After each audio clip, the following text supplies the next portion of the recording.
Halo semuanya, perkenalkan nama saya Vicky Pramita. Saya bekerja sebagai seorang perawat di instalasi hemodialisa RSUD Dr. R. Sutrisno, Pemerintah Kabupaten Rembang. Kali ini kita akan membahas mengenai hipertensi. Tahukah Anda tentang penyakit hipertensi atau yang kita kenal dengan tekanan darah tinggi? Hipertensi merupakan kondisi di mana ada tekanan lebih terhadap dinding pembuluh darah. Lebih mudahnya, diibaratkan seperti tekanan pada sebuah selang yang celahnya sempit atau tersumbat. Di dalam dunia kesehatan, hipertensi diartikan sebagai peningkatan tekanan darah sistolik lebih dari sama dengan 140 mm air raksa dan tekanan darah diastolik lebih dari sama dengan 90 mm air raksa pada 2 kali pengukuran dengan selang waktu 5 menit dalam keadaan cukup istirahat atau tenang. Menurut WHO, tekanan darah normal bagi orang dewasa adalah 120/80 mm air raksa. Ngomong-ngomong, hipertensi memiliki julukan si pembunuh senyap loh. Karena hipertensi sering tidak menimbulkan gejala dan tanpa keluhan, serta penderitanya baru tahu setelah terjadi komplikasi. Komplikasi dari hipertensi menyerang berbagai organ pada tubuh, di antaranya bisa menyebabkan gangguan pada jantung, ginjal, otak berupa stroke, gangguan mata sampai dengan kebutaan, kerusakan pada pembuluh darah arteri, serta beresiko mengalami kematian.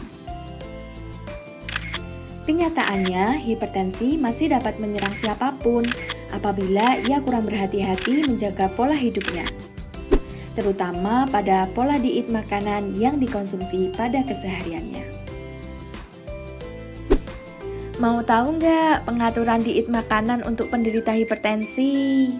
Aku kasih tahu ya, pantangan makanan yang harus dihindari penderita hipertensi untuk membantu menurunkan tekanan darah dan mempertahankan tekanan darah tetap normal sehingga komplikasi hipertensi dapat dihindari secara keseluruhan itu ada 3. Pertama, hindari garam natrium tinggi yang terdapat pada makanan olahan menggunakan garam natrium. Contohnya biskuit, crackers, keripik, dan makanan kering yang asin. Makanan dalam kaleng, contohnya sarden, sosis, kornet, sayuran serta buah-buahan dalam kaleng. Makanan yang diawetkan seperti dendeng, asinan sayur atau buah, abon, ikan asin, pindang, udang kering, telur asin, selai kacang.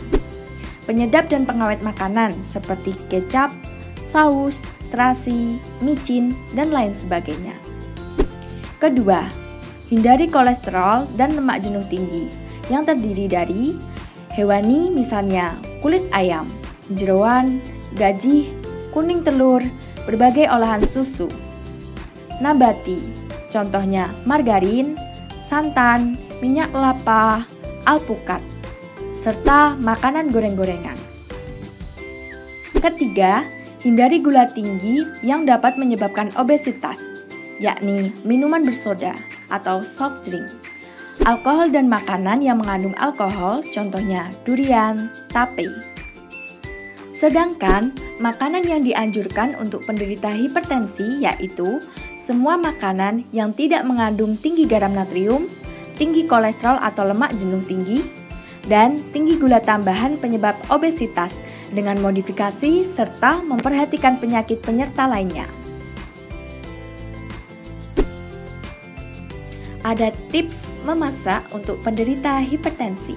Pertama, gunakan bumbu-bumbu alami seperti bawang merah, bawang putih, gula, cuka, kunyit, daun salam, dan asam untuk memperbaiki rasa masakan yang tawar.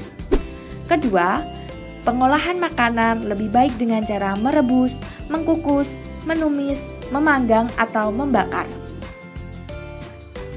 Sekian dari saya, semoga penjelasan mengenai hipertensi dapat bermanfaat.